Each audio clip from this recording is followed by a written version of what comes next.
విశాఖలో భారీగా పోలమాంబ అమ్మవారి సారి ఊరేగింపు కార్యక్రమం, భక్తులు భారీ సంఖ్యలో పాల్గొనడం జరిగింది. మరెన్నో విషయాలు మీడియాతో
శ్రీ శ్రీ శ్రీ కరకచెట్టు పోలమాంబ అమ్మవారు పెదవాల తేరు అత్యంత వైభవంగా ఆషాఢమాస సారి కార్యక్రమం పెదవాల తేరు మద్దివారి పెద్దింటి దగ్గర నుండి కూడా అమ్మవారి పుట్టినటువంటి ప్రాంతం. ఆ పెద్దిల్లి దగ్గర నుంచి మేళ తాళాలతో మంగళ వాయిద్యాలతో అమ్మవారికి ఇష్టమైనటువంటి పలహారాలు నైవేద్యాలతో పెదవాల తేరు పురవీధుల నుండి అమ్మవారి ప్రధాన ఆలయానికి దేవాదాయ ధర్మాదాయ శాఖ వారు మరియు పెదవాల తేరు గ్రామ పెద్దలు మధ్యవారి కుటుంబీకులు గ్రామ ప్రజలు ఆధ్వర్యంలో జరిగినటువంటి బ్రహ్మాండమైనటువంటి కార్యక్రమం. 14 గ్రామాల గ్రామ ప్రజలకు ఇష్టమైనటువంటి దేవత పోలమాంబ తల్లి.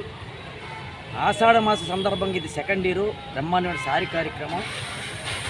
వారి యొక్క నమ్మకం, ప్రజలు మరియు భక్తుల యొక్క నమ్మకం, పెళ్ళి అవనవారు ఎవరైనా పురుషులు కానీ స్త్రీలు కానీ ఉంటే ఈ ఆషాఢమాస సందర్భంగా వారికి పెళ్ళి అవుతుందని, అలాగే బిడ్డలు లేనటువంటి వారు ఎవరైనా ఉంటే మాత్రం బిడ్డలు పుడతారని ఈ ఆషాఢమాస సారి కార్యక్రమంలో పాల్గొని అమ్మవారి తీర్థప్రసాదాలు తీసుకుంటే బలమైనటువంటి నమ్మకం. మరి అందులో భాగంగానే సెకండ్ ఇయర్ ఈరోజు మా తూర్పు నియోజకవర్గ శాసనసభ్యులు గౌరవనీయులు వెలగపూడి రామకృష్ణ గారు సతీమణి వెలగపూడి సుజనా గారు, అలాగే మా రాష్ట్ర పార్టీ నాయకులు చోడి వెంకట పట్టాభరణ గారు సతీమణి పద్మావతి గారు, అలా అక్కరబోని వెంకటరావు గారు, అలాగే మా వార్డు అధ్యక్షులు, వివిధ వార్డుల నుంచి కార్పొరేటర్లు, అలాగే మా పార్టీ శ్రేణులు కూడా అందరూ కూడా పాల్గొన్నారు. భక్తులు ప్రజలు కూడా వారందరికీ కూడా అమ్మవారి ఆశీస్సులు 14 గ్రామాల తల్లి ఇలవేల్పోయినటువంటి తల్లి అమ్మలుగా అమ్మ ముగ్గులమ్మల మూలపుట్టమ్మ పెద్దమ్మ అయినటువంటి తల్లి ఆశీస్సులు అందరి కుటుంబాల మీదుగా ఉండాలని, ఈ రాష్ట్రం కూడా మరలా మౌలిక వసతులతో పాటు అన్ని రంగాల్లో కూడా ముందంజలోని సుభిక్షంగా ఉండాలని మీ ద్వారా ఆ అమ్మవారిని కోరుకుంటూ ప్రజలకు కూడా అమ్మవారి ఆశీస్సులు ఉండాలని